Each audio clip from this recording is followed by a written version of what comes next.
The Pac-12 just made a big move. They signed with the CW for their TV rights through 2031. We're going to talk about what that means right now.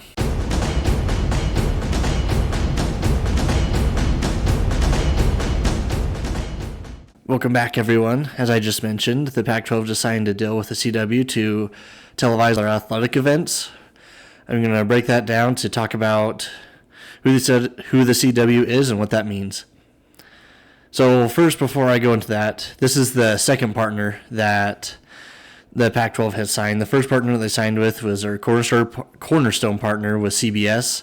And they're going to show at least 3 regular season football games, along with the Pac-12 championships in football and basketball on CBS. So they were looking for the second deal, a second partner to be able to televise a lot more of those games. And overall, they're looking for 3 to 4. And so this is just a second part of what could be 3 or 4 different TV partners. So they just signed with the CW, and you may be asking, have I even heard of the CW? Well, let me tell you. You definitely have heard of the CW. If previously the CW has mainly been mostly doing TV shows, and there's definitely a lot on there that you'll recognize. I have a list here. They have like One Tree Hill, Gilmore Girls, Gossip Girl, Vampire Diaries, Riverdale, Charmed, The Flash, Arrow, with a lot more. I just pulled up a list to see what was the most popular, and I had my wife rank these, so if you don't like these rankings, comment down below what you think they should be. But getting back to the sports of the CW, is they did start doing sports on the CW a year ago, and they started showing some Pac-12 games with Washington State and Oregon State, and they were also doing some ACC games. And so they're starting to get into that field a lot more.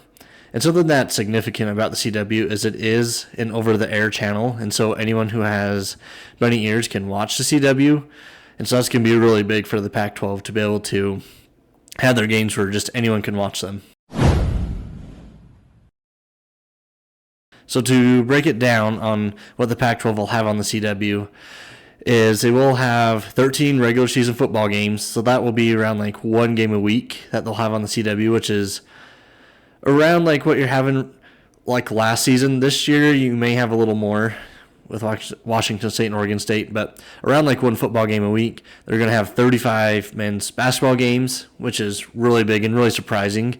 A lot of people thought some of the bigger networks were going to come in and get the basketball games, especially with Gonzaga there, because everyone wants Gonzaga because they get a lot of views. And something that's really cool is they're going to have 15 women's basketball games. I feel like you don't see a lot of women's basketball on over-the-air TV, especially college, and so I think that's really cool because there are some good college girls teams there with Gonzaga. And then also to note as well with the women's basketball is they will have the semifinals and championship games on there.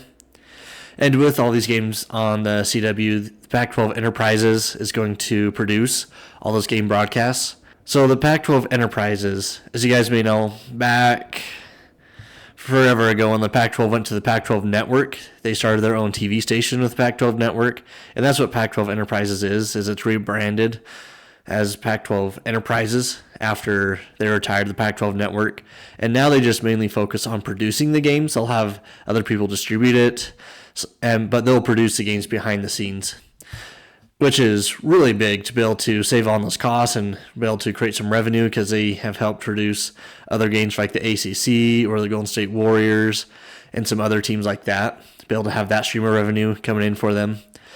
And it's also really big because without having their own station, that was really hard to get to. Now everyone can watch them. Next thing I just wanted to show here, they were talking about how many over-the-air games that people can watch for free.